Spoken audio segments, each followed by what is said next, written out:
I was 8 years old when I found out that the U.S. wasn't celebrating my birthday. Larry Campbell, and I was in the Air Force, United States Air Force. Well, I graduated in April of 1966 and went into college so I could miss the draft. I went to Memphis State University and I was making C minus, so I got drafted. Okay. So I joined the Air Force, Air National Guard, Tennessee Air National Guard, and Nixon activated Tennessee Air National Guard to active duty. So I still was a jet engine mechanic and spent all of my time in the Pacific. Main base was PACAF in Hickam Air Force Base, which they have Blue Eagle there. It's a plane that flies all the time in case we have a war. And then I supported Young Tiger coming out of Vietnam. And then I went to Wake, Kwajalein, Guam, Midway Island, Okinawa, and did support of aircraft, jet engines. Because 1966 we were in the midst of the big war over there. There were 56,000 men and women never came home. While I was in the service, I lost my high school president. I lost my cousin. I lost my daughter because I was overseas. I couldn't come home. I lost my uncle, and then when my brother just died 2 years ago of Agent Orange. So Vietnam was an expensive war, not as expensive and hurtful as Iraq has been. Vietnam, they said it was to keep communism in the West. If two houses down are burning, you want to get out and stop and put it out before it gets to your house. I could see that point, but in the later years, we were losing because it was controlled by Washington and they should let the generals control it, and they didn't. Vietnam hurt a lot of us, Guam, I was in for 7 years, and then after 3 years I transferred for another pay grade to weapons specialist. And we used to load the bombs to go into North Vietnam. At that time, no one knew we were going there. Load bombs, load fighters, everything out of Guam was a big staging point for Vietnam. And I lost a lieutenant colonel that crashed and never came back. You just work. You don't try to think too much of if you did, it tears you up. When I got drafted, I didn't want to go to the Army. So I enlisted into the Air National Guard, the Tennessee Air National Guard, and that was the Air Force, and worked from there. I love flying. I love being up in the air. It doesn't bother me. I've jumped out of helicopters at low altitude and stuff like that, but I just like flying.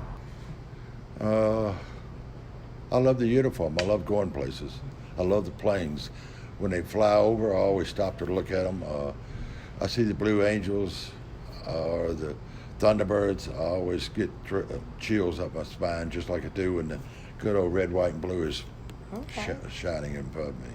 I was over in 7 years, more than 7 years. I was overseas 6 years. I only came home 3 times because back then it was really hell trying to get back to the U.S. because so many troops going over and so many troops coming back. So I said, I've had enough. I've been away from my family enough. I would come home for 9 months. I would be gone for 9 months, and I'd come home, and 30 days later, I could go again. In fact, I lived off base, and I wouldn't answer the phone, so they moved me on base, and I wouldn't answer the phone, so the air policeman came and gave me my orders. Wow. When I came back the last time, I went into SAC, with Strategic Air Command under General Curtis LeMay, the warmonger who was going to run for president. And I transferred to the command post, which was nuclear command post, for launching nuclear aircraft. And I like that. I did like that. But still, after I still got orders, and I didn't have any generals in the closet to help cancel my orders, so I got out. Okay. Well, I got the great welcome when I came into Travis Airport, not Travis, in San Francisco. All the people giving me their sign of go to hell and spitting on me and all that stuff. But that didn't bother me because those people there really don't know the whole truth. But they have their way of saying what they feel. I have my way I feel about it. The troops coming home from Vietnam come home gone. They're passed away. The troops coming home from Iraq are coming home, and they're going to be at home for the rest of their lives. They're going to have legs and arms and partial brains. I help a kid right now, a man right now, in my apartment complex. He's got PTSD, and I help him because he's a great guy, except when he's off his meds, and then I have a little bit of problem with it. But still, we have to do it. We have to do it. We have to do it because there's always people out there who want to take advantage of America. When I went overseas, my brother came a year later and under the Sullivan Act, which, you know what the Sullivan Act is? I'm familiar with it, Yes, but where I need you a can't have more refresher.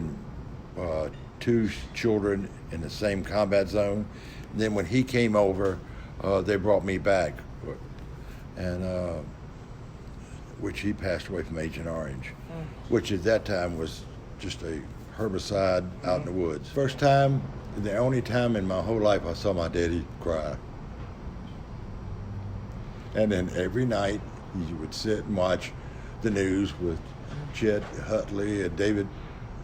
Chet and David are 2 newsmen, and watch it and sit there and cry. And my brother was in the 9th Division Ford Recon Unit, and I've got pictures to show that he had it much, much rougher than I did, much rougher. And he paid for it when he came back. He was married 4 times. Killing my fellow man is a hard issue. It's a very hard issue. It's something that I'm not up to. If I had to, I would, but I'm not up to it. I don't want to brag about it. And the person who says that I was never scared over there is a fool. The military made me a man. It made my brother a man. My little brother never went, and he should have, because he's always had problems. They destroy you when you go into the military, then they build you up their way. And there's nothing wrong with it. There's nothing wrong with it. They made me a man. They made me appreciate what I have, and I still appreciate it. We were asked to, when President Nixon went to Beijing on Air Force One, he did not have the proper communications to talk to Washington. So we were asked to fly 50 feet, 500 feet above him or below him, and carry a trailing antenna, and we was his communications. And when we did not go into China, we landed in Okinawa, and they went in. And then when they came out, we met them in Guam, and I helped clean up Air Force One. And I got to see a staff car, and later on in my life when I was a civilian, I got to meet Rosalind and Jimmy Carter privately, as I was the liaison between them and Holiday Inns. But it was part of my life. I've enjoyed my life. Usually about 3:30 in the afternoon in Hickam, they called coffin flight would come in. And I have these premonitions. And one day I said, I'm just going to walk it today. So I went in it, and I walked down the aisles of all the boys in plastic bags. And Jerry Cash, my class president, was in that plane going home. But that's just the way it is, I guess. They colored it real pretty, like we came to a resolution and we left.